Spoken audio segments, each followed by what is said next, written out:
3 nights before the river rose, the air itself seemed to hum. The lamps along the levee guttered one by one, and the smell of iron drifted up from the water. Somewhere in the marsh a bell rang once, then never again. Welcome back.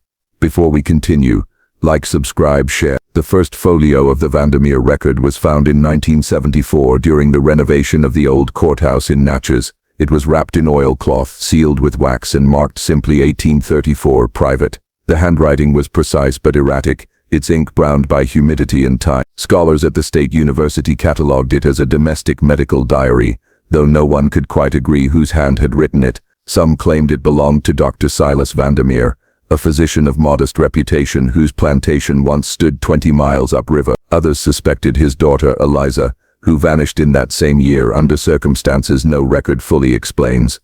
The following transcription preserves the original phrasing, where possible. Any illegible sections have been indicated with ellipses. No attempt has been made to soften tone or correct superstition. What follows reads half like confession, half like clinical log, a hybrid that feels even now unnervingly alive. June 4, 1834. The air thickens by the hour. Father says the heat draws illness up from the ground the way smoke draws spirits from damp wood. I have taken charge of the household ledger since Mother's passing. The servants cannot read the measurements, and Father trusts no one else. He spends his nights in the workshop beneath the house. The servants call it the dissecting room, though Father forbids the term. He says he studies only what may save us from hereditary decline. He believes our blood is weakening. He says that in every generation of Vandermeer there has been one afflicted child, pale, withdrawn, prone to fits of breathlessness. He fears I will be the one this time. June 7th. A visitor arrived today, Holland, a student of anatomy from New Orleans. Thin as parchment and polite to the point of suspicion, he carried a leather case of instruments and several notebooks bound with red cord. Father introduced him as an assistant, though the word does not capture how deferential he seemed. They dined privately. I was told to remain upstairs, yet through the register grate I heard fragments of their conversation: tissue preservation, embryonic malformation, proof in the bones. Father's tone had that distant calm I remember from the day of Mother's funeral. After supper I found a folded note on my desk. Miss C. Should you hear sounds from below, do not be alarmed. The treatment requires certain preparations. SV. Preparations for whom? As out. June 10th. The servants whisper that animals are missing from the pens. 2 goats and a piglet. Father dismisses it as thieves from the river camps. Yet I saw Holland carrying a covered pile into the cellar at dawn, and there was a red trail on the stairs that no one has yet scrubbed away. At breakfast Father spoke of legacy. Every family is a laboratory, he said. Ours has produced too much decay. I mean to distill what remains pure. He placed his hand over mine. His palm was cold, his nails dark with something he had tried to wash off. June 13th. The first storm of the season arrived before dusk. Lightning split the cypress field, revealing the small outbuilding behind the stables, the one Father calls the testing house. It was glowing from within. I swear the light pulsed, dimming and brightening like a heartbeat. Holland stood outside in the rain, holding an umbrella over a crate as Father inspected its contents. From my window I could see shapes, small, moving, wrong. When they carried the crate inside, the light flickered out. Later that night, Holland came to my door. He looked exhausted, his cuffs damp, his voice low. Your father wishes you to rest, he said. He says the air will feel cleaner in the morning. His pupils were dilated like someone half mad. And you, Mr. Holland? I asked. Will the air be cleaner for you? He smiled without humor. If the work succeeds, none of us will breathe the same air again. June 15th. Something beneath the floorboards keeps time with my heartbeat. At first I thought it a rat, but the rhythm is too deliberate. 3 knocks. A pause. Then 2 more. I pressed my ear to the plank, and heard the faint wheeze of bellows, the scratch of metal. The smell of lye seeps up through the cracks. When I confronted Father, he told me the odor came from preservation fluid. It keeps tissue from corruption. Corruption begins in what we refuse to examine. That night I dreamt of Mother. She stood in the barn doorway wearing the same gown she was buried in, her face hidden behind gauze. She held out both hands, palms upward. In each was a small glass jar filled with something that shimmered like oil. Choose, she whispered. One preserves, the other remembers. I woke before I could ask which was which. June 18th. Father has begun measuring my pulse every hour. He records each count in a column beside the phrase subject's variability increasing. When I asked who the subject was, he said, "You misunderstand. The body under observation is the entire family line. The workshop door remains locked. Holland now sleeps down there on a cot. I hear him pacing at all hours. Once at sunrise I caught him standing in the orchard, staring toward the river, his hands trembling as though he held something invisible and fragile. Do you ever think," he said quietly, "that some knowledge enters the world already cursed?" Then he laughed almost gently. "Forgive me, Miss Eliza. I have been breathing too much ether." June 22nd. The town physician, Dr. Hewitt, came to call. He had heard rumors that Father was conducting unlicensed anatomical procedures. They spoke in the library for nearly an hour. When Hewitt left, his face was pale, his hands shaking. He would not meet my eye. Father accompanied him to the gate, then returned carrying Hewitt's black medical bag. "He won't trouble us again," Father said. That night a new entry appeared in his notebook. Experiment 7. External interference removed. I began copying the entries whenever he left the room, hiding the pages inside Mother's old psalter. "If anything happens to me, perhaps someone will read them." June 25th. The servants are gone, dismissed or fled. I do not know which. Only Holland and I remain. The house feels hollow, as if its walls exhale when no one is listening. Holland avoids my gaze. His hands shake constantly. I found him in the pantry muttering equations, drawing spirals in dust. When I asked what they meant, he whispered, "It is the pattern of heredity, how a flaw repeats until it consumes its origin." Father now calls the cellar the clinic. He says I will assist him soon. He speaks tenderly, almost lovingly, about the future. "Eliza, we will show them that illness is not punishment but design, that perfection requires sacrifice." I nodded, because what else could I do? His eyes held such desperate conviction that to contradict him felt dangerous. June 28th. I have seen what lies below. He woke me after midnight and said it was time I understood the work. I followed him down the narrow stairwell, the lamp flickering against stone walls slick with condensation. The air smelled of vinegar and decay. On the central table lay something covered by a linen sheet. Father drew it back. At first I thought it a mannequin carved from wax, until I saw the faint movement beneath the skin, like breath trapped in a jar. The limbs were jointed wrong, the face half-formed yet unmistakably human. "Composite specimen," Father said, his voice trembling with pride. "Every imperfection corrected, every weakness culled from the line. Do you see, my dear? It even bears our eyes." I stumbled backward, knocking over a tray of instruments. Holland caught my arm, whispering, "Don't speak, don't scream." But the thing on the table turned its head slightly toward the sound. I ran. I do not remember crossing the hall or reaching my room, only the echo of Father's voice behind me. "If the heart resists its own improvement, it must be replaced." July 1st. The last entry. The river is rising. Holland has vanished. Father says he returned to New Orleans to deliver findings, though I doubt anyone will see him alive again. I keep hearing the slow creak of the cellar door below, the whisper of breath where no one should. I have sealed my room and hidden these pages behind the mantel. Should any future reader find them, know this: the experiment is not finished. It breathes in the dark earth beneath this house, and it remembers our names. The clerk's polite smile lingered only a moment before his attention turned back to the ledger. Catherine gathered the tickets, her fingers trembling as she slipped them into her glove. Every motion had to appear ordinary. She had learned that lesson from Lucinda. Appear composed, appear certain, and the world will obey your lie. The river smelled of smoke and mud, and oil. The Morning Star waited at the dock, its paddle wheels silent for now,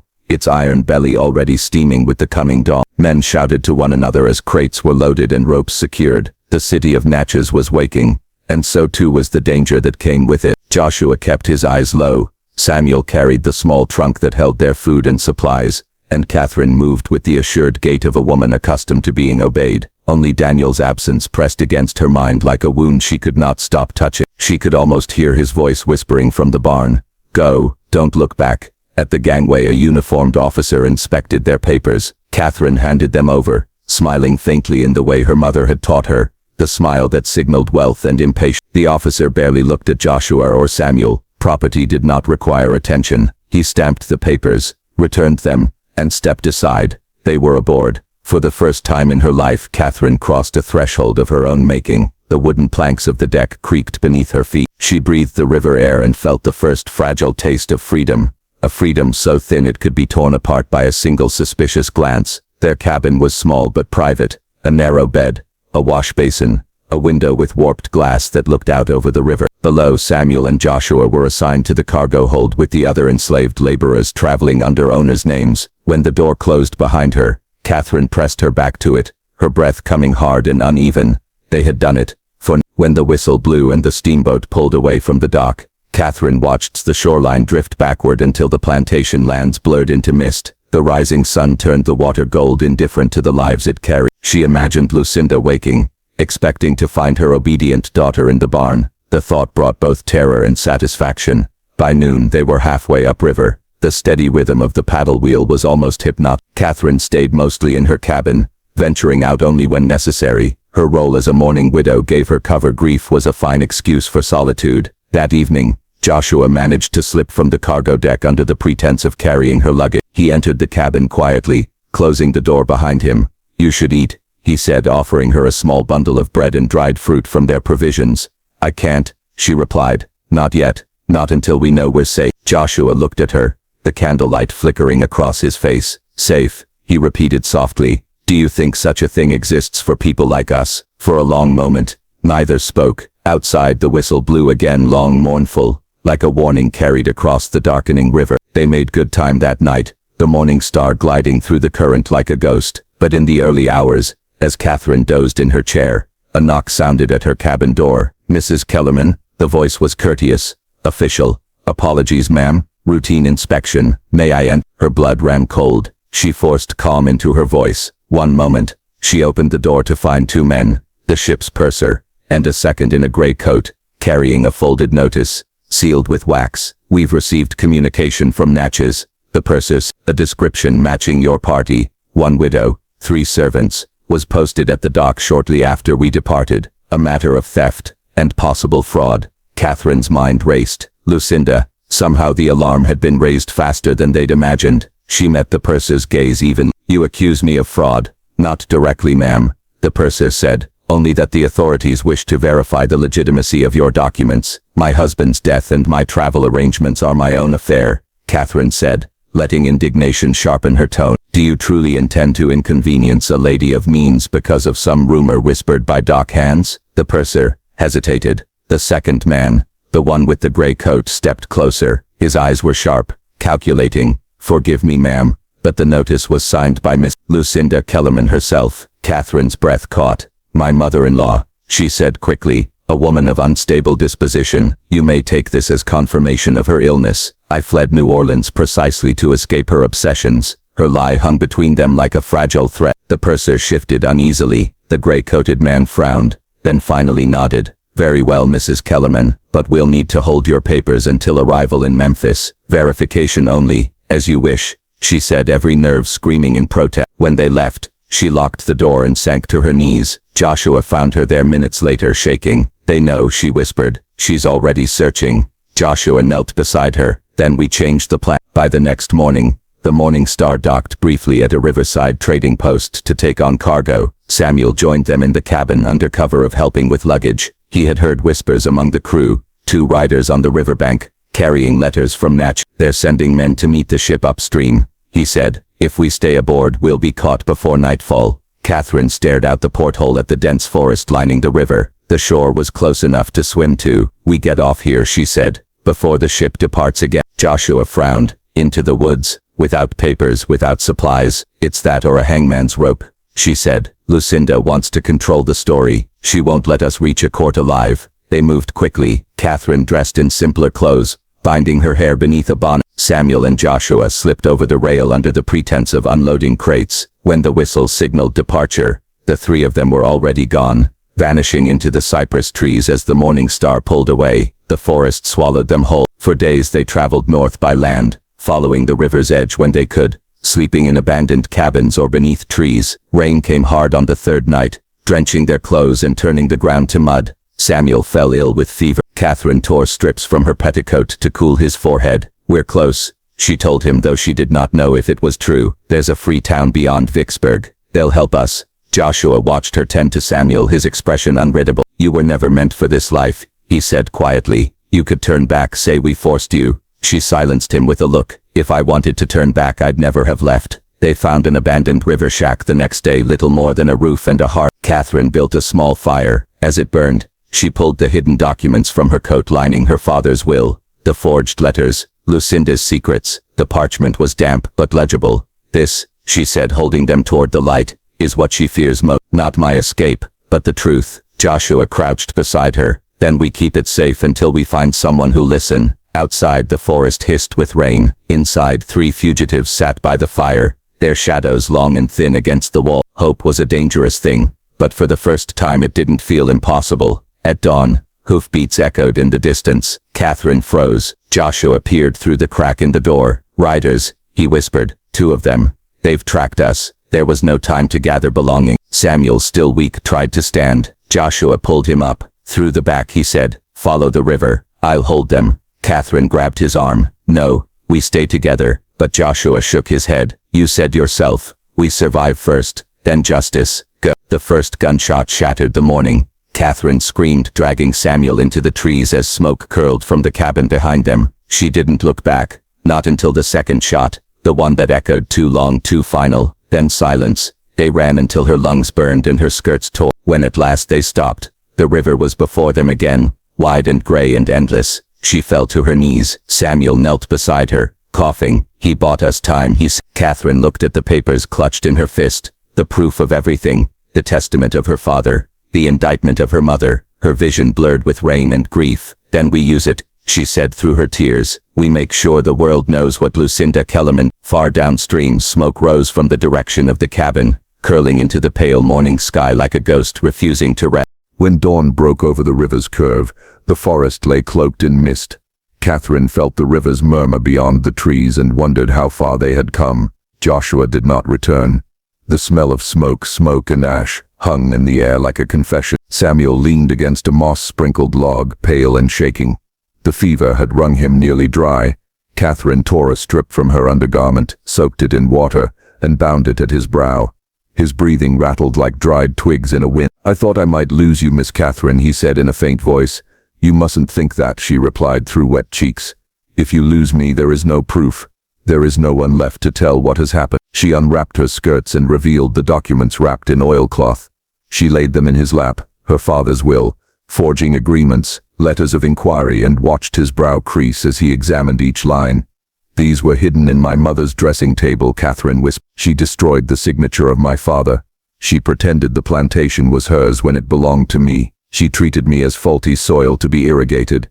Samuel's hand shook over the paper. "These names, other daughters, the Barnes at Cartwright, Singleton, Whitfield, they did not vanish. They were erased. They sat like that until the morning sun rose and warmed the damp air. In the distance, a steamer's whistle sounded faintly, a reminder of the world they'd left and the world they still had to cross. Catherine wrote, "We need to reach Memphis, then beyond. I will find a judge who will listen.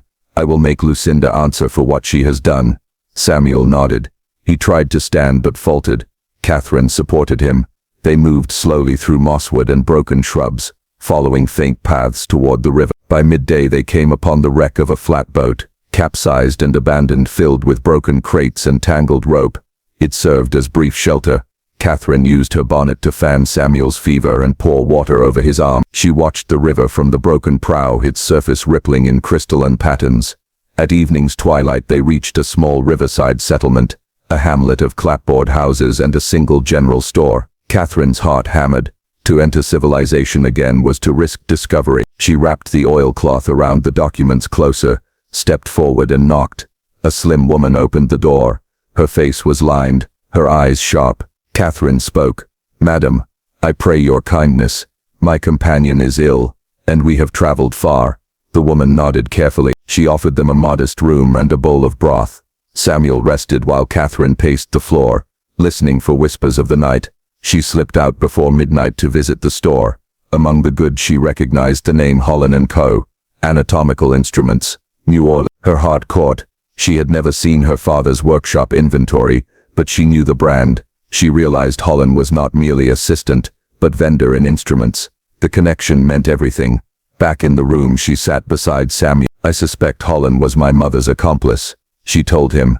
"He carried her motive in steel and scalpels." Samuel closed his eyes. The fever had drained his strength but not his resolve. Then we expose him too, he whispered. Not just Lucinda. Catherine nodded, then slept while he recovered. The next day they walked again. Catherine felt the weight in her bosom, not just the documents but the knowledge they carried. Names of girls, ledgers of death, price of silence. The sun was high and merciless, the path dappled with shadow. Near dusk they came to a low hill, crowned by a solitary church. She insisted on resting there beneath its steeple. The church door was locked, but through a side window Catherine saw pews and a communion rail. She pried a small pane and crawled inside, helping Samuel in after her. They sheltered in the nave until dark. Then Catherine stepped outside and whispered in the air, "Judge Walker, Memphis, may he listen." Inside, Samuel lay back on a pew, exhausted but at ease. Catherine kept watch through the window slit, listening to the cicadas, imagining the path ahead. By dawn they resumed their journey, leaving the church behind. The land flattened as they approached the river again. The woods thinned, replaced by farm fields and fences. Signs of human life made Catherine both hopeful and fearful. At night they camped beside a narrow path that led south to the riverbank. Catherine unwrapped the documents, placing them on a flat stone. She took a pen and ink she carried, smuggled from the plantation ledger supplies, and began to copy key letters and names into a fresh journal. If the originals died, these copies must live, she wrote in calm, measured lines, to whomsoever may read. I, Eliza Vandermeer, daughter of Silas. The names in these pages bear the weight of truth. She paused when she heard footsteps. A shadow crossed the stone. Her heart leapt. Through the tree line came a rider, silhouetted. He halted. Catherine pitched the journal into the underbrush, then raised her voice. Who goes there? The rider dismounted and walked forward, torch in hand. The light fell on his face, gray-lined, weary. He wore the badge of a courier, and a folded envelope was tucked beneath his arm. He approached slowly. Madam Vandermeer, I bring you a letter from Memphis, he said, from Judge Walker himself. I apologize for the intrusion, but I was instructed to deliver it, only to you and your companion. Catherine's breath stuttered. She stepped forward, voice steady though her heart pounded. Let me see it. He handed her the letter. She opened it by torchlight. The writing was firm. Judge Walker requests your presence in Memphis within 10 days to present testimony. Your letter has already been read. The matter concerns extraordinary claims of cruelty, negligence and wrongful death. Evidence must be delivered. Protection shall be provided. Catherine's eyes blurred with tears. The rider watched impassively. He knew I trusted only you to carry it, he said. He hopes to prevent further harm. Then he turned and walked back into the dark. Catherine held the letter against her chest. Samuel took her hand. They stood there in the drowse of fireflies, the forest breathing around them, the river distant, the truth finally stretching a finger toward their side. They left at moonrise. The road ahead was unknown, fraught but no longer silent. They carried Judge Walker's summons like a torch, one that might burn through centuries of secrecy. They made for the river once more, aiming toward Memphis. The nights grew cooler. Samuel's fever turned to weakness, but he pressed on. Catherine marched beside him, carrying the journal and her resolve, the data in her mind, the names, the ledger codes. The weight of betrayal was as precious as life. In the distance, the Mississippi's ribbon glinted silver beneath the moon. They would reach it. They would press north, and there, behind the bustle of cities and courts, they would unfold the horror sewn into plantation walls. The road to Memphis was a ribbon of dust and uncertainty. Each mile carried them nearer to salvation, or toward a noose, if Lucinda's reach extended as far as Catherine feared. The October air had turned thin and brittle. Crows followed overhead like sentinels, black punctuation against the pale sky. Samuel's fever rose again. His breath whistled through his teeth as he walked, and each step left a smear of blood where his heel struck the earth. Catherine pressed her palm to his shoulder whenever he stumbled. She had long ceased thinking of him as servant. They were comrades bound by peril and truth. At dusk they reached a crossroads where a weather-bleached sign pointed east toward Memphis, west toward Oxford. Catherine studied the empty road, then the letter folded in her pocket. The wax seal of Judge Walker had been impressed with care, the edges still intact. Proof, she thought, that the law might yet carry some fragment of mercy. We'll rest in the chapel tonight, she said. Tomorrow we cross into the county proper. The chapel was a wooden structure half collapsed, its bell long stolen. Inside, the air smelled of mildew and mouse droppings. Catherine cleared a space on the floor, spreading her shawl for Samuel. When she lit a candle, The weak light trembled over the ruined altar. Samuel's voice rasped. "Did you ever wonder, Miss Catherine, if your father knew what she was doing?" Catherine looked toward the cracked crucifix, hanging on the far wall. "I used to believe he didn't, but the letters suggest he financed her work. He called it a study of humors and female temperament. He wanted to be published in the medical journals of Philadelphia. Then he's as guilty as she," Samuel murmured. "Perhaps. Yet guilt is never equally borne in this family." She sharpened his words into knives. That night, Catherine dreamed she was back in the barn. The floorboards oozed with something dark and viscous. The air reeked of chloroform and lime. Her mother's voice came from nowhere and everywhere at once. "The body can be rewritten if one only carves with precision." She awoke gasping. The candle guttered to a nub. Outside, the wind had shifted. Smoke drifted through the gaps in the chapel wall. She crept to the doorway and saw, across the field, aglow campfires where no travelers should have been. She shook Samuel awake. "Riders," she whispered. "We must leave." They fled through the side door, into the trees.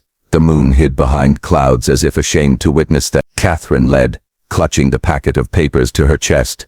They followed the river's whisper until dawn, when the light returned and the danger seemed to recede. By mid-morning they came upon a farmhouse. Its shutters hung crooked, its yard overgrown. Catherine hesitated but not. A man answered, gray hair, coat patched at the elbows, spectacles perched low on his nose. He looked less like a farmer than a scholar misplaced in the wilderness.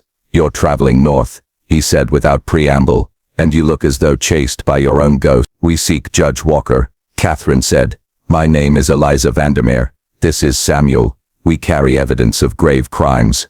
The man's expression changed, not to surprise but to recognition. "Ah," he said softly, "so it is true. I was told to watch for you. Come inside quickly." He introduced himself as Dr. Thaddeus Graves, a physician once affiliated with the medical college at Natchez. His house smelled faintly of spirits and formalin. On the shelves stood glass jars containing things Catherine dared not study too closely. Graves motioned them to "I knew your father," he said. "Silas Vandermeer was ambitious, too ambitious. His papers passed through my hands once, regarding certain experiments in the regulation of the female nervous system. You have those papers now, do you not?" Catherine's pulse stuttered. "You were part of it."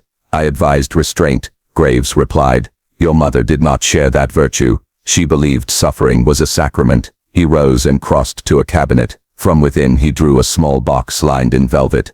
"She used these," he said, opening it. Inside lay delicate instruments, scalpels, retractors, something like a silver key with serrated edges. Each was engraved with the initials LK. Catherine's stomach turned. "Why do you still have them?" "To remember what we must never repeat." Graves closed the box and pressed it into her hands. "Take them. They may serve as proof to the court, but be warned. Such relics attract darkness. They remember the blood that touched them." Samuel watched in silence, his eyes fever-bright. When they departed an hour later, Graves gave them a small pouch of coins and a map drawn in his careful hand. "Memphis lies 2 days north," he said. "Stay to the river. The law may yet favor you, if it reaches you before your mother died." That night they camped beneath an old cypress. The instruments lay wrapped in cloth beside the dwindling fire. Catherine could not sleep. She unwrapped them one by one, tracing the etchings with her fingertips. She imagined her mother standing over the barn tables, those same tools gleaming under lamplight. "Samuel," she whispered, "if the court refuses to hear me, if they say the dead cannot speak, what then?" He answered without opening his eyes. "Then we make them listen another way. You live, you write, and you send it north again." Catherine nodded. She stared into the fire until the shapes of the instruments blurred, until they became something else. Bones perhaps, or sins. The next day brought rain. They walked through it, soaked and trembling. The road turned to mud. Wagons passed them without pause. Late in the afternoon they reached a ferry crossing. The ferryman eyed them suspiciously, but accepted their coin. As the raft drifted into the current, Catherine felt the full sweep of the river beneath her feet. A living thing, immense and hungry. Halfway across, the ferryman spoke. "You headed for Memphis, miss. Best keep your business quiet there. Folks say the Vandermeer woman's name is Kurt." Catherine's blood chilled. "You mean Lucinda?" He spat over the side. "Aye, word is she's been questioned by northern men, abolitionists, reformers, all manner of meddlers. She swore you were deranged, that you'd stolen her property and her husband's corpse. Sounds like madness if you ask me." Catherine gripped the ferry rail. Did she follow them north? She's sending others. Said she'd bring you home herself, dead or breathing. When the ferry reached the opposite bank, Catherine stepped onto the shore with new resolve. If her mother lived to see Memphis, the trial would not. Only one of them would leave that courtroom free. They found lodging that night in an abandoned way station. Rain battered the roof. Wind moaned through the cracks. Samuel lay half asleep, murmuring fevered prayer. Catherine sat beside him and opened her father's letters again. One phrase recurred throughout. Her humors are ungoverned. The cure requires endurance. She whispered the words aloud, tasting their cruelty. Endurance, she said, as if we were vessels, not souls. She tore the page and fed it to the fire. Outside, thunder rolled across the hills. The Mississippi answered in low rumbles, the earth trembling faintly beneath her. Somewhere beyond the darkness, a carriage wheel splashed through the ruts. Closer, then gone. Catherine extinguished the lamp and sat in silence. The instruments lay beneath her shawl, their edges gleaming faintly even in the dark. Tomorrow, they would reach Memphis. Tomorrow, truth would either save them or finish what the bond began. The trial was held in Memphis, Tennessee, in the spring of 1844, under the jurisdiction of a court that prided itself on its efficiency.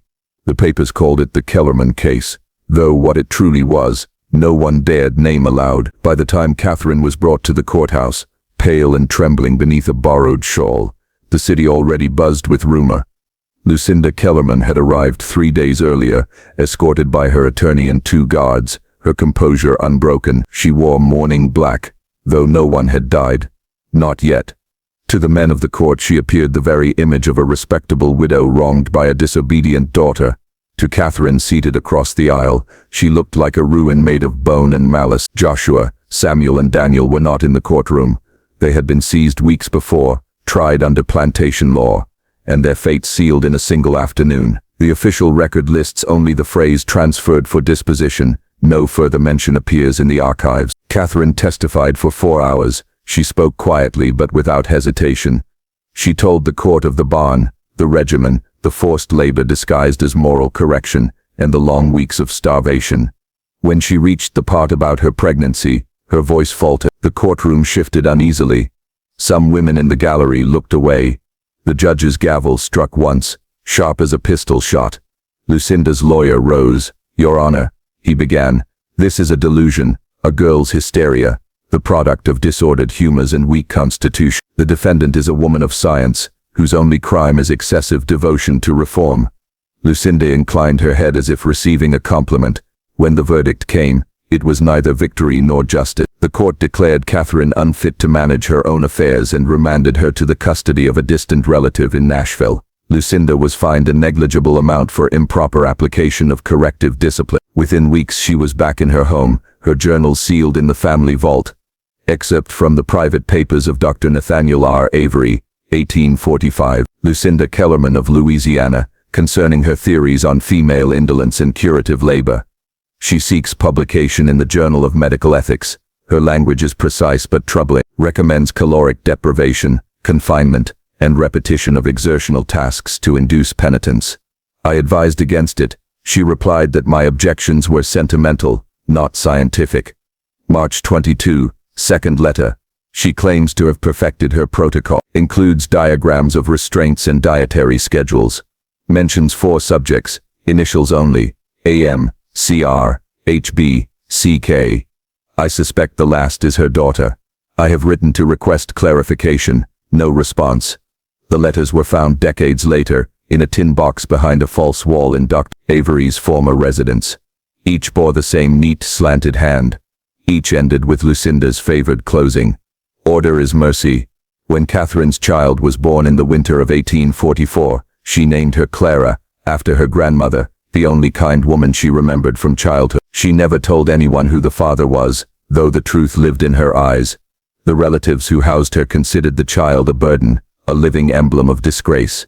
Yet Catherine refused to relinquish her. Over the years, Catherine pieced together fragments of her father's letters, the ones she had hidden during her escape from the house. In them she found not only guilt, but also instructions, a list of names, abolitionists and lawyers in the North, who might aid those enslaved under the Kellerman name. One letter mentioned a bank in Philadelphia where funds were kept for the settlement of debts owed to men and women unjustly held. That discovery became Catherine's quiet mission. While the world forgot her, she wrote letters of her own, anonymous, coded, careful to the names on her father's list. Some were returned unopened.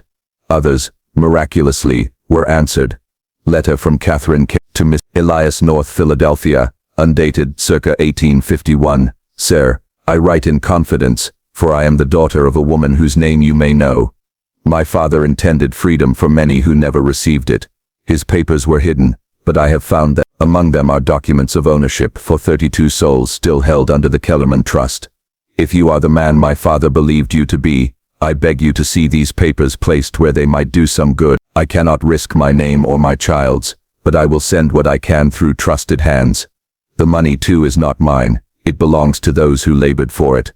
That letter, preserved in the North family archive, bears a faint watermark, a smudge that looks like a tear. Beneath her signature, faintly pressed into the paper, are the initials J.M., perhaps written unconsciously. Lucinda's rehabilitation bonds did not vanish when the Kellerman name fell into disrepute. They were sold to other families, rebranded as health farms and reform houses. A century later, fragments of her notes would resurface in medical theses on moral correction and female metabolism. One of those documents, preserved at Tulane University, carries the title On the Reduction of Unruly Temperaments Through Restrictive Labor. The author, listed only as L.K., writes, "The body, when purified through deprivation, reveals its moral truth. To deny indulgence is to deny sin, to labor is to atone. It reads not as science, but as confession." In 1871, a woman calling herself Miss Clara Jameson arrived at the Louisiana property once known as the Kellerman Estate. The plantation house was decaying, its shutters warped, the barn half collapsed. The locals said the place was cursed, that the last Kellerman had vanished after a fire 20 years before. Clara walked the ground slowly, tracing her steps to where the barn had been. Beneath the rotten vines she found remnants of brick, the faint outline of stalls, and the rusted hinge of a door that no longer existed. She carried with her a bundle wrapped in linen, her mother's letters, her grandfather's confession, and a single instrument salvaged from the old study, a small iron key tied with a faded blue ribbon. She buried them there, in the earth where her mother had once labored, whispering the names her mother had told her: Joshua, Samuel, Daniel. When she returned to her rented carriage, she looked back once, as though expecting to see someone waiting at the threshold of the ruin. The wind stirred the overgrown grass, and for an instant, she thought she heard voices, low, rhythmic, like breathing. From the Journal of Clara Jameson, formerly Clara Kellerman, 1871. They said my mother went mad before she died. I do not believe. Madness is when the mind invents suffering. She merely remembered too much of it. She told me once that every cruelty is a kind of inheritance. You either spend it, or you break it. I intend to break it. By the late 19th century, the name Kellerman had all but vanished from public record. Yet in medical circles, echoes of Lucinda's theories persisted, translated, rephrased, given new authority under modern pseudoscience. The cruelty had simply changed costume. It wasn't until 1912, during the cataloging of antebellum documents for a Louisiana archive, that Lucinda's original journals were rediscovered. The archivist, a woman named Sarah Whitmore, wrote in her notes, "These are not medical treatises, they are diaries of a mind unhinged by power." The author writes of mercy through hunger, of discipline as divine, but the margins tell another story. Lists of girls, initials only, each name crossed out. The last reads, C.K., followed by the words resolved. Whitmore refused to publish the journal. Instead, she sealed them in a locked case labeled uncatalogued material, restricted access. They remain there still. Catherine's later life remains only partially known. A census entry from 1860 lists a Mrs. Catherine Kane, living in St. Louis, a teacher with one child. In her household record, under occupation, she wrote simply educator. Under race, the enumerator hesitated, then wrote uncertain. When she died in 1872, Clara inherited a small box of papers and a single sentence written on aged vellum. Freedom, like forgiveness, is not inherited. It must be chosen again and again. The barn was never rebuilt. The land eventually became part of a sugar refinery, its foundations buried under fields of cane. Yet on certain nights, workers claimed they saw a faint light where the old structure once stood, a lantern swaying in the dark, accompanied by the echo of a woman's voice reciting names the world had tried to erase. And somewhere beneath the soil, the iron key still rests, wrapped in ribbon, rusted through but unbroken. In the summer of 2023, a team of construction workers unearthed a cluster of brick foundations beneath a sugarcane field near Natchez. The land was being cleared for a warehouse expansion. No one expected to find anything of significance until the first spade struck iron. At first they thought it was farm equipment, a remnant of the night, but when the archaeologists arrived, they realized the find was far stranger, a buried structure, rectangular, with traces of lime wash on the interior walls. The charred remnants of wooden beams suggested a fire had once swept through it, and near the center, they found something else, a small rusted iron key, tied with the remnants of a blue ribbon. Dr. Nia Harrison, lead historian on the dig, was the one who noticed the initials carved faintly into the key's handle. She didn't recognize the mark at first, but when she later cross-referenced the location with antebellum property records, the name leapt out at her: Kellerman Plantation. The Kellermans had been a prosperous Louisiana family in the early 1800s, owners of vast landholdings and hundreds of enslaved people. Their estate had vanished from maps after 1850, destroyed by fire and swallowed by cane fields. No one knew why. Nia, who specialized in the psychology of Southern memory, was captivated. The deeper she looked, the stranger the archive became. Court ledgers, letters, even fragments of local folklore, hinted at something grotesque. A treatment barn, a series of rehabilitation experiments run by a woman named Lucinda Kellerman. In a faded 1912 cataloging note, she found the only clear clue: Kellerman, restricted. Material contains descriptions of medical correction for female indolence. Request approval from curator before access. The location: Louisiana State Archive. Restricted sections. When Nia finally obtained permission to examine the sealed trunk, the archivist brought it out with visible reluctance. Most of what's inside isn't pretty, he warned. The last person who read through these quit the project, said the handwriting alone gave her nightmare. The trunk was a heavy mahogany chest reinforced with brass corners. When she opened it, the smell of mildew and iron filled the air. Inside were 7 bound journals, each wrapped in linen, their ink faded but legible. The first entry began in, "My daughter's body offends the natural order. She eats without gratitude, breathes without purpose. I will teach her that the flesh is the servant of the will, and the will is divine." Lucinda's handwriting was elegant, almost delicate.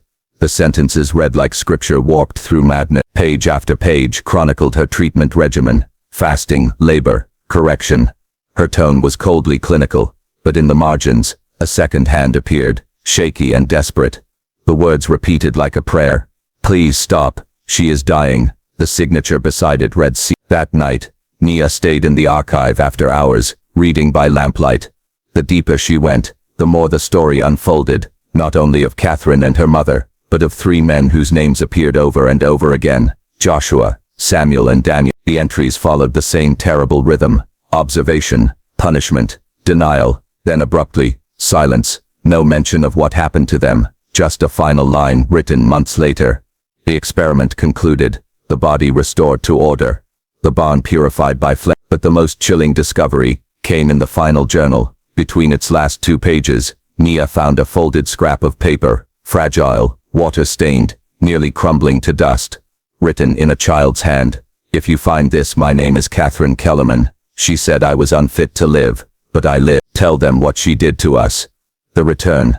In the months that followed, Nia's research gained attention. The Natchez Historical Review offered to publish her findings, though they cautioned her to remove sensational material. She refused. "This is not a ghost story," she told her assistant. "It's a record.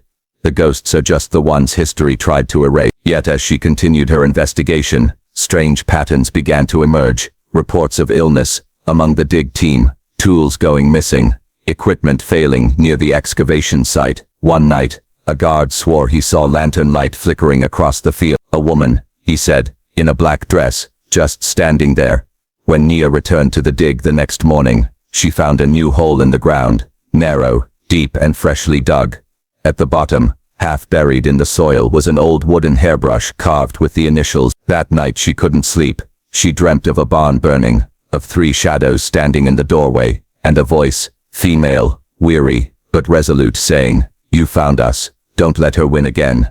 The revelation. By autumn, Nia had assembled enough material for a book. She called it The Instruments of Mercy, The Lost History of Lucinda Kellerman.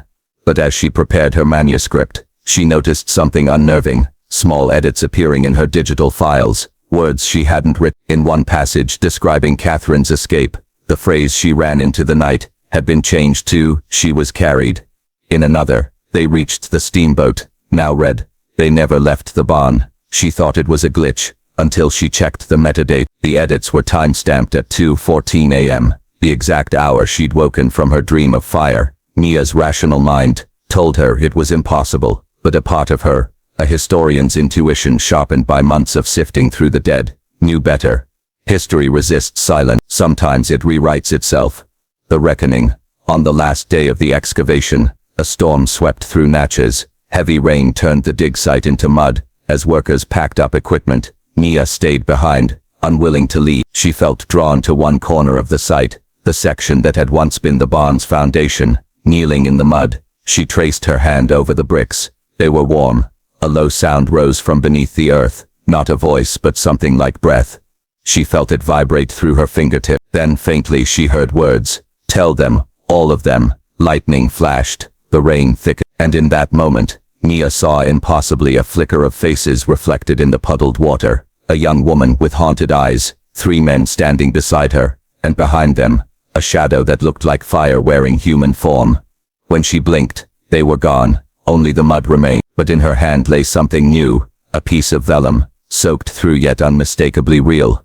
On it, written in faded ink, were the same words Catherine had written 80 years before. "Freedom, like forgiveness, is not inherited. It must be chosen." Epilogue. 6 months later, the Smithsonian Institute opened a traveling exhibit titled, "The Barn Beneath the Earth, The Lost Voices of the Kellerman Plantation." Visitors moved through reconstructed rooms, filled with artifacts from the dig chains, journals, the iron key. In the center of the exhibit stood a life-sized recreation of the barn itself, its walls blackened and cracked, the air thick with the scent of smoke and sugarcane. In the final display case, under soft glass light, rested Catherine's final letter, authenticated by the Louisiana State Archive. Next to it, a small plaque read, "Catherine Kellerman, 1823, 1872, a woman who refused silence. Her testimony was ignored in life, but her words endure." At the bottom of the plaque in a smaller font, an additional inscription, "Recovered 2023,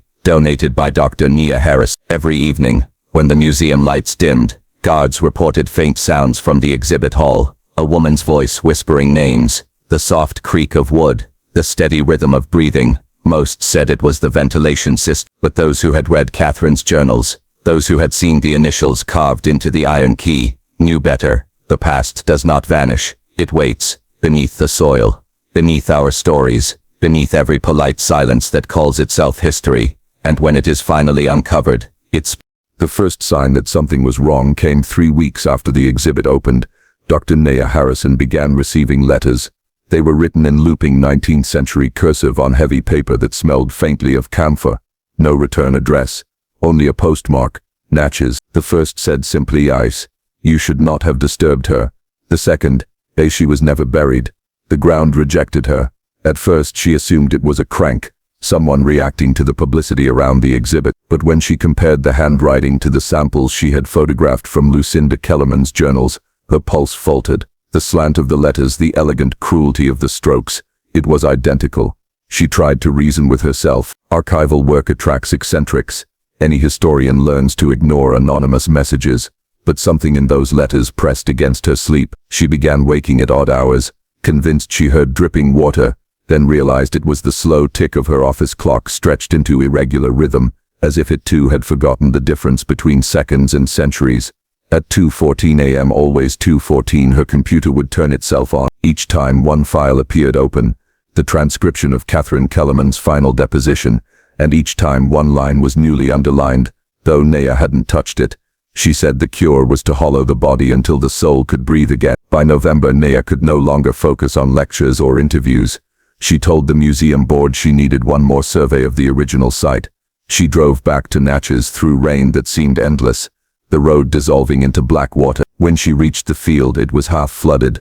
The sugarcane bent low under the wind. The excavation trench had been filled in months earlier, grass already reclaiming it. Yet as she stepped from the car, the ground trembled softly as if exhaling. She followed the faint outline of the old foundation toward the center where the barn's hearth once stood.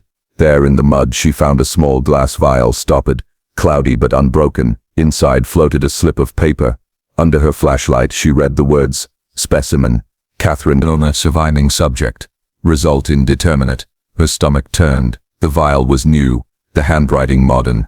Someone had placed it there.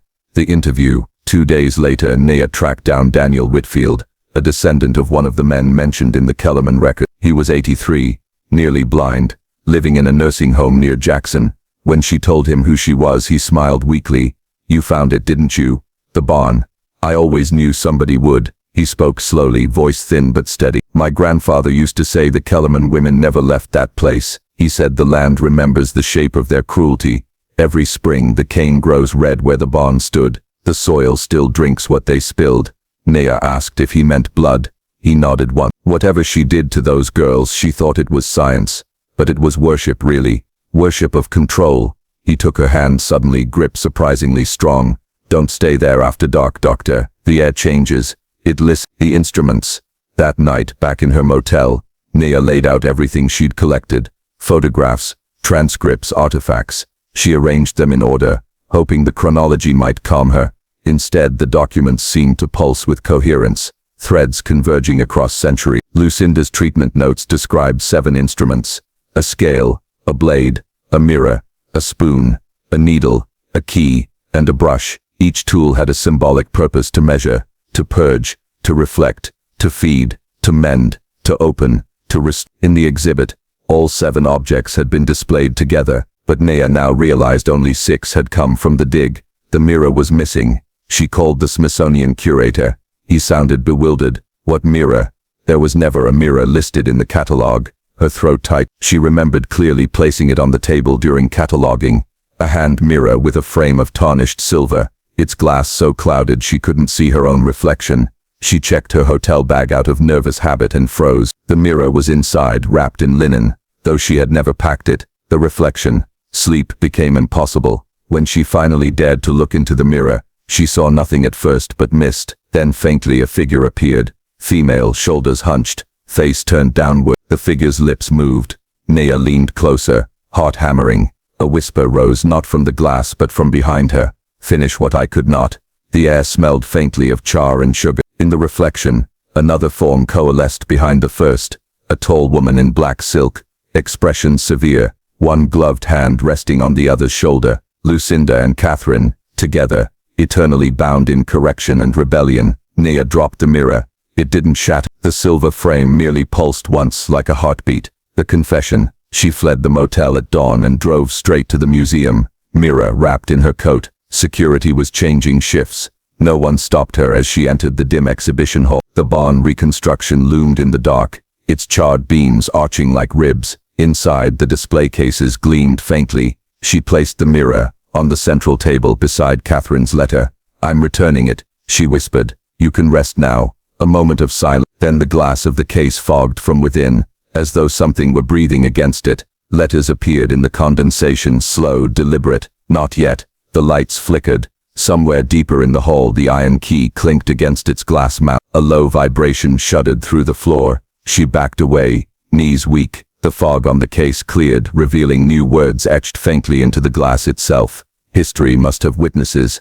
Dawn. By morning, staff found Nia collapsed near the exit. She was alive but disoriented, murmuring Catherine's name. In her hand she clutched a fragment of paper, an 8th instrument added to Lucinda's list, written in her own modern handwriting. Ink. For testimony. The museum later confirmed the mirror had vanished again. Surveillance footage showed nothing unusual, only static at 2:14 a.m. Afterward, Nia resigned from her post. 2 months later, she moved to a quiet house outside Baton Rouge and began writing again. Her final manuscript, delivered but never published, ended with these lines: "The haunting was never a punishment. It was a reminder. The dead do not seek revenge. They demand accuracy." In an attached note to her editor, she added, "If the mirror returns to you, don't look for your fate, look for theirs." When police entered her home a year later, after neighbors reported the windows covered in soot, they found no sign of her, only 7 objects laid out carefully on the table, and a handwritten tag reading, "The museum was closed when Dr. Nia Harrison returned the next morning." Though she could not recall driving there, only the long stretch of highway shimmering in dawn light, her reflection in the rear-view whispering things she did not wish to hear. Security footage would later show her walking through the side entrance with her staff keycard, her face pale and blank, her eyes unfocused. The air was heavy with humidity, the corridors silent except for the faint hum of the climate control, but she could smell the faint sweetness of something rotting, magnolia petals or old blood, she could not tell which. In Gallery 4, the antebellum exhibit, the mirror had been reinstalled. That was impossible. She had ordered it sealed in storage after the last incident, its glass covered, its provenance disputed, yet there it was, gleaming faintly beneath the overhead lights, restored as though it had never been removed. The placard read, "Recovered artifact, the Kellerman Plantation, Looking Glass, 1842, donated anonymously to the Mississippi Heritage Trust, 2022. Her pulse quickened. She moved closer. The frame had been cleaned, the gilt surface polished, but beneath the gold leaf, faint hairline cracks branched like veins across the wood, as though something beneath had tried to claw its way out. She leaned in. For an instant, the glass rippled as if a breath had fogged it from within. Her reflection did not move. Behind her, in the mirrored world, the gallery was darker, shadows longer, corners deeper, and in that reflected space there were 4 silhouettes standing behind her, 3 men and a woman in a torn white dress. She spun around. Nothing. When she looked back, the figures were gone, but on the glass faint handprints remained, pressed from the inside. Nia staggered back, trembling. She told herself it was exhaustion, hallucination, the product of stress and lack of sleep. But when she touched the glass, it was warm. By noon, the rest of the staff had arrived. The curator, Mr. Falk, was furious to find her there. "You can't just come in before hours," he snapped. "And who authorized the mirror's return?" "It was removed after the complaint." "What complaint?" she asked. He blinked. "You know perfectly well the donor issue. You filed it yourself." She shook her head. "No, I didn't." He frowned, rummaged through his folder, and handed her a printed email sent from her own account. It authorized the artifact's reinstallation. Signed, Dr. Harrison, Senior Historical Consultant. The timestamp was 2:47 a.m., the same hour she had awakened the previous night from the sound of whispering in her apartment.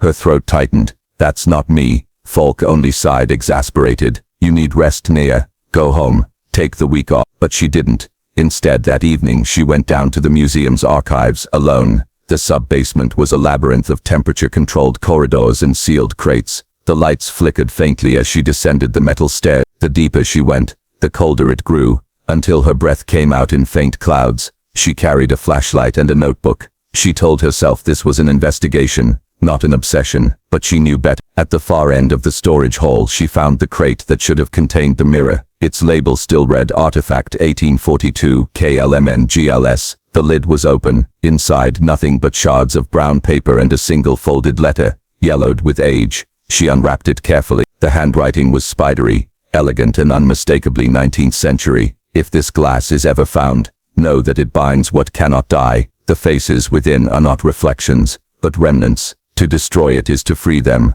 but to look too long is to invite them through." Catherine warned me. I did not listen. J. Harrison, 1843. Her hands trembled. Harrison, her surname. She turned the page over. On the back was a faint family crest, a serpent coiled around a mirror. That night she dreamed of the bomb. She had never seen it before, yet she recognized every detail: the warped beams, the smell of hay and iron, the narrow window where sunlight filtered through dust. Catherine stood in the center, pale, trembling, her dress torn, her eyes wide with terror. "She's coming," Catherine whispered. "Who?" But before Nia could answer, she heard the creak of a door, the sharp click of heels on wood. Lucinda, her silhouette filled the doorway, tall and regal, her white dress immaculate, despite the blood smeared across her glove. "You can't hide what's in your blood," Lucinda said softly. "You are mine." When Nia woke, her palms were bleeding. Shards of glass lay on her sheets. The mirror above her dresser had shattered during the night. Over the next week, time ceased to behave normally. Emails she did not send appeared in her outbox.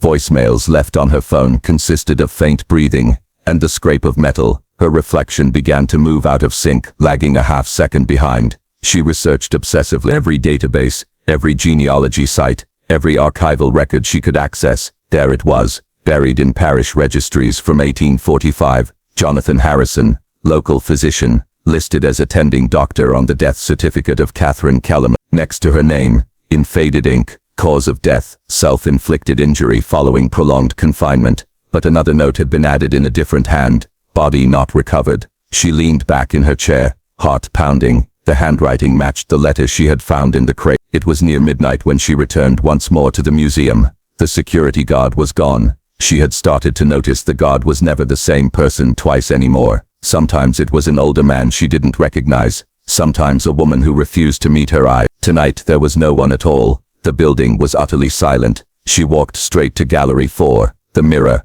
was waiting, uncovered. Her reflection smiled before she did. "Catherine," she whispered. The surface rippled, and this time the glass gave way beneath her hand. Soft as water, she felt herself pulled forward, weightless, breathless, into cold, suffocating darkness. When she opened her eyes, she was standing in the barn. The smell of hay and blood was overpowering. Moonlight streamed through the cracks in the wall, illuminating the rough wooden floor. The three men, Joshua, Samuel, Daniel, stood before her, their faces solemn. Catherine stood behind them, holding a letter against her chest. "You found it," Catherine said softly. "The truth we buried." Nia shook her head. "This isn't. It's as real as the lie that replaced us." Lucinda's voice came from behind her, calm and cold. "You were always curious, Dr. Harrison. That curiosity is the family curse." Nia turned. The woman looked exactly as she had in the portraits. Flawless, unaging, eyes like glass. "This is your inheritance," Lucinda said, stepping closer. "To remember, to repeat."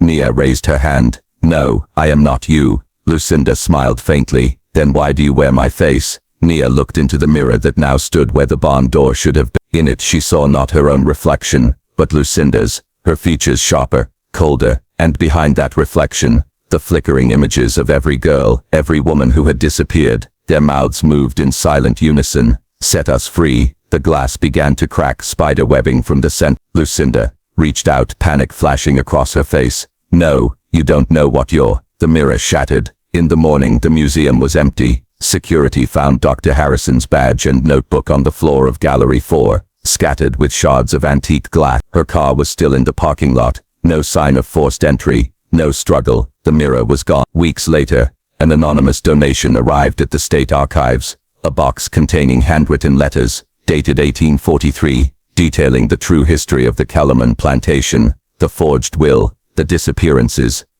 Attached was a single modern note, unsigned. "The truth belongs to the dead until the living are brave enough to see themselves clearly." The letters were authenticated. The plantation was declared a historic crime site, and yet in the museum's security footage from that night, at 3, a faint reflection remains visible in the shattered frame's glass. A woman standing in the darkness, touching her own reflection, whispering to it. Her face is calm, almost serene, but her eyes are not her own.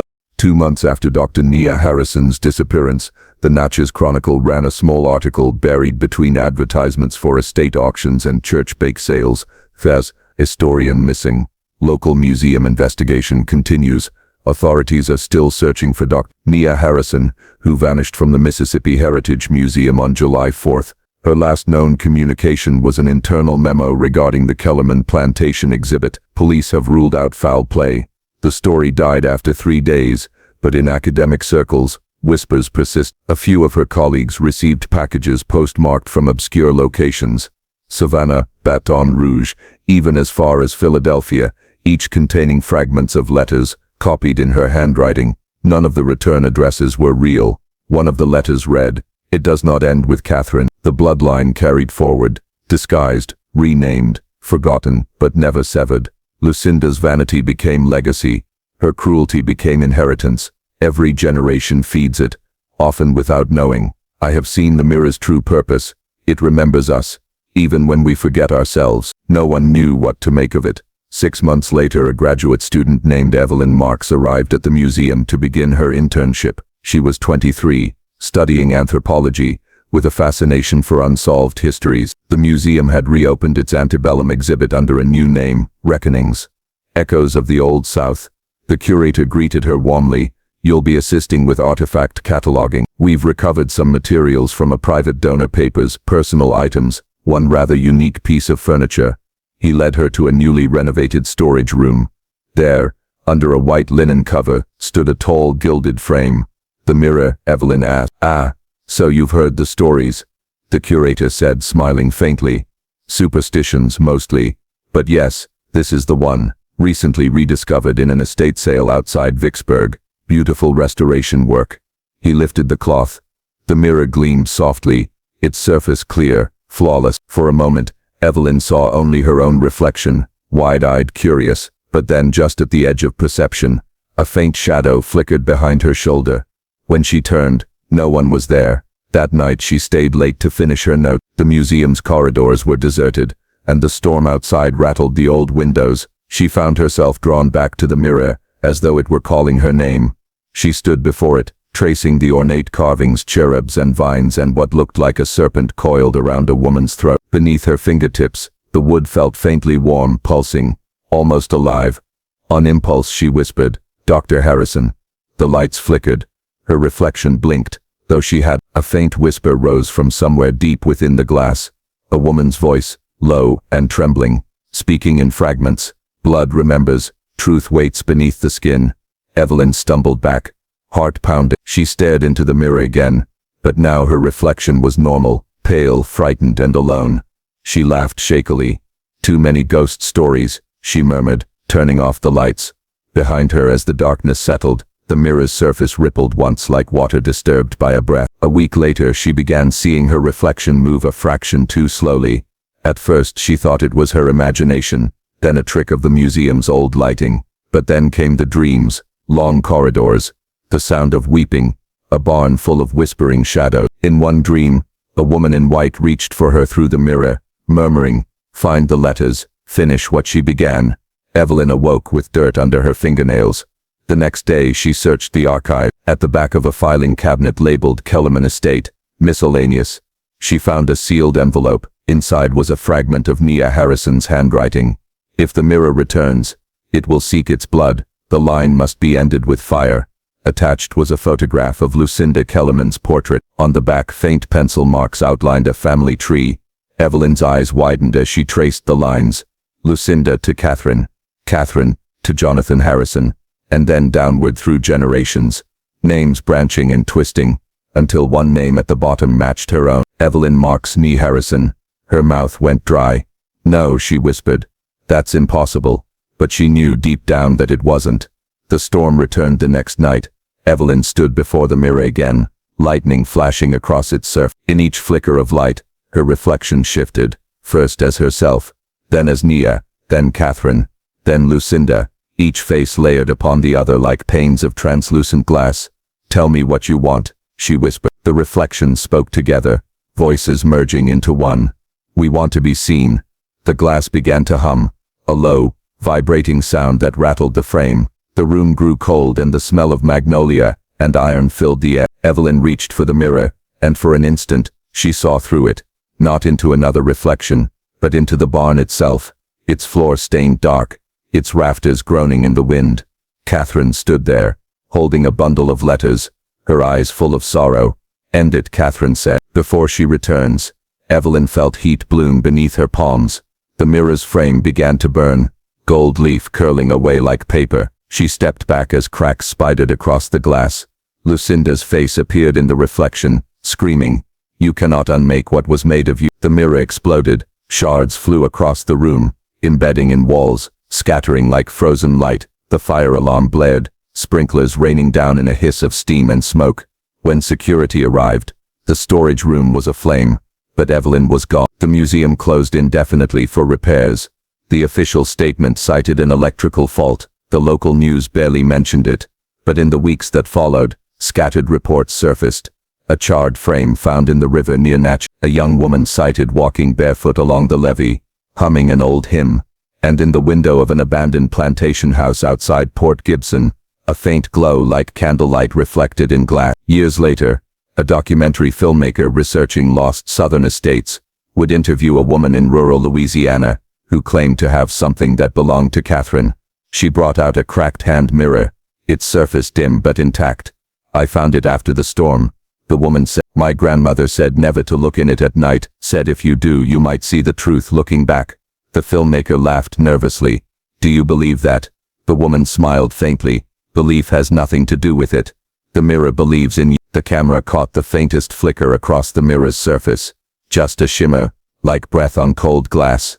Frame by frame, slowed down later in editing. A figure could be seen standing behind the cameraman, a woman with dark hair, her face obscured, holding a burned notebook. In the archives of the Mississippi Heritage Museum, one final document remains misfiled under unverified artifacts. A single page typewritten, dated years after the fire. Statement of Evelyn Marks. Undated, found among unsorted collections. The mirror is not cursed. It is memory. It reflects what history refuses to speak. Every cruelty, every silence, every woman who disappeared into obedience. Lucinda made it to preserve her beauty. Catherine broke it to preserve her soul. Nia tried to understand it. I carried it. And if you are reading this, you have already seen yourself in its glass. Do not try to destroy it again. Mirrors do not die. They wait. Below the text, faint fingerprints mark the paper. 4 distinct sets pressed in ash. The lights in the archival footage flicker once. For a split second, the reflection of the archivist cataloging the file smiles, though she does not. Then the recording cuts to black. The fire at the Mississippi Heritage Museum marked the end of the official record. The archives were sealed for restoration. The insurance reports noted only smoke damage, water loss, structural instability. No one mentioned the mirror. Yet among the documents salvaged from the wreckage, curators discovered a warped notebook whose ink had bled into the paper like veins beneath translucent skin. Inside were 3 voices, Catherine's, Dr. Nia Harrison's, and one that scholars could never trace. The handwriting shifted from century to century, within the same line, as if the pen had belonged to more than one hand at once. I am seen. I am seeing. History is a face pressed to the glass. After that, only silence. For decades the notebook sat in storage, uncatalogued, until 1972 when the university acquired the museum's remaining collections. A graduate assistant, her name now redacted, was tasked with translating 19th-century plantation records. She described the pages as warm to the touch even in the coldest rooms. Within weeks she withdrew from the program, citing night terrors and disassociation. The department chair dismissed her claims as stress. That was 50 years ago. Today the building stands renovated once again, its new facade of glass and steel gleaming above the river. Inside, the Reckonings exhibit has returned, updated with multimedia displays and gentle narration meant to soothe rather than disturb. Visitors walk through in reverent silence, pausing before an empty frame labeled Mirror, Fragment, Provenance Unknown. The plaque reads, recovered near Natchez, MS, believed to have been part of the Kellerman estate, circa 1830s-1840s. Subsequent owners unverified. Displayed here as an artifact of reflection and remembrance. No one notices that the frame's surface catches their likeness with unnatural clarity. For a moment, each visitor seems paused, breathing, blinking in perfect rhythm with the other. The curator's log, March 12, 2024. Recovered document. A minor complaint from guests. Some claim the lighting in the Kellerman wing feels alive. One woman insisted her reflection smiled before she did. I checked the footage. No anomaly visible. Still, we have increased security. New intern starts Monday. Her surname Harrison. No relation, I presume. By spring, the city's tourism board promoted the exhibit as a triumph of reconciliation. School groups came daily. The children loved the talking portraits, digital reconstructions projected onto gauze screen. But the technicians swore the voice modulation sometimes changed on its own, slipping from recorded dialogue into unscripted whispers. Who writes your story now?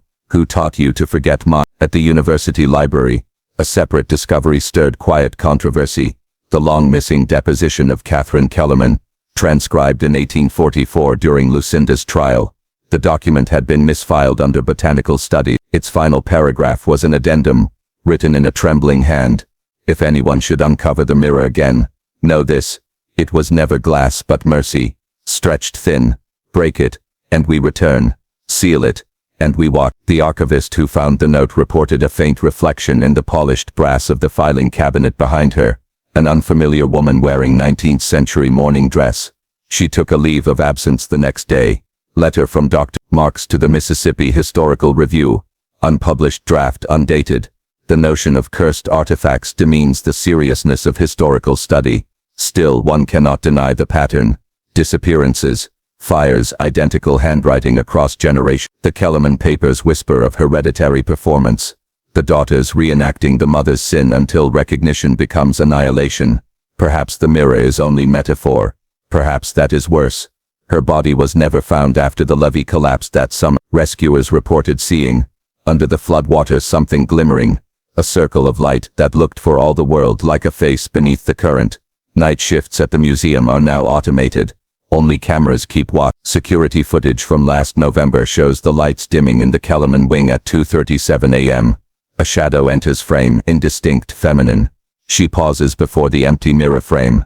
The metal begins to glow faintly, outlining a reflection where no glass exists. When the lights return, the room is empty. The timestamp continues running for exactly 144 seconds, but nothing moves except the subtle breathing of the lens itself. The footage ends in static. The archivist's journal. Last entry. 7 shards remain, each marked by a different handprint. When arranged together, they form the outline of a woman's face, though none of us agree whose. Sometimes, after closing hours, I hear a soft tapping from inside the storage case. I tell myself it is temperature change, settling, yet I find new condensation on the inner glass every morning, as if someone had been breathing there all night. I am careful not to wipe it away. By the time restoration crews arrive each morning, the air in the Kellerman wing feels charged, faintly metallic. Docents have begun reporting identical dreams, standing before a mirror that stretches endlessly backward, reflections multiplying into corridors of history. At the farthest end waits a figure in silk, holding out her hand. When they wake, their palms bear the outline of old calluses as if from quill or scalpel. A rumor circulates among the staff. If you stand in the gallery at dusk, when the setting sun strikes the brass frame, you can glimpse all 4 women, Lucinda, Catherine, Nia, and Evelyn, superimposed within the burnished light. They are not frightening.